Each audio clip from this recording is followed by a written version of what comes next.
Les gens stupides recyclent la folie. Honorer les insensés est aussi absurde que prier pour avoir de la neige en été ou de la pluie pendant les récoltes.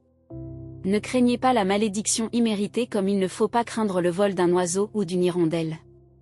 Le fouet est pour le cheval de course, le gouvernail pour le voilier et la canne est pour le dos du fou. Ne répondez pas à la bêtise du fou, si vous lui ressemblez, vous aurez l'air d'un imbécile.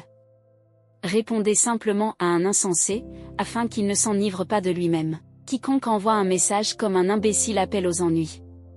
Un proverbe cité par les imbéciles est aussi solide que des nouilles. Donner une place d'honneur à un imbécile, c'est comme mettre une brique dans une colonne de marbre.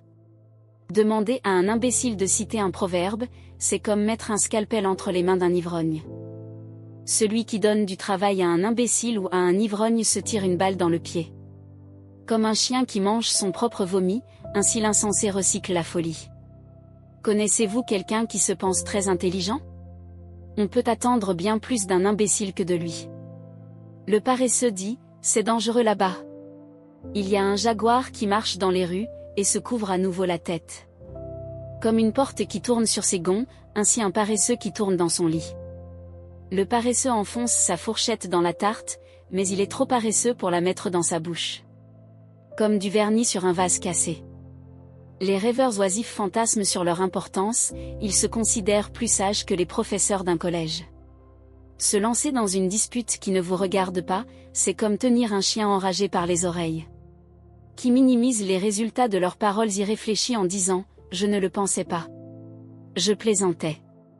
C'est pire que des gens imprudents qui mettent le feu à la forêt. Quand on manque de bois, le feu s'éteint, quand les commérages se terminent, la discussion meurt. Dans une dispute, un homme querelleur est comme du kérosène jeté sur un feu. Écouter des potins, c'est comme manger des bonbons périmés, pourquoi avoir ces déchets dans le ventre? Les paroles douces qui viennent d'un mauvais cœur sont comme du vernis sur un vase brisé. Si votre ennemi vous accueille comme s'il était un vieil ami alors qu'il complote contre vous, s'il arrive plein de paroles douces, ne vous y trompez pas, il n'attend qu'une occasion de vous déjouer. Maintenant, il peut même réussir à cacher sa méchanceté, mais le moment venu, sa méchanceté sera révélée. La malveillance se retourne contre vous, la haine revient toujours à ceux qui l'ont cultivée. Le menteur déteste sa victime, le courtisan sabote la confiance.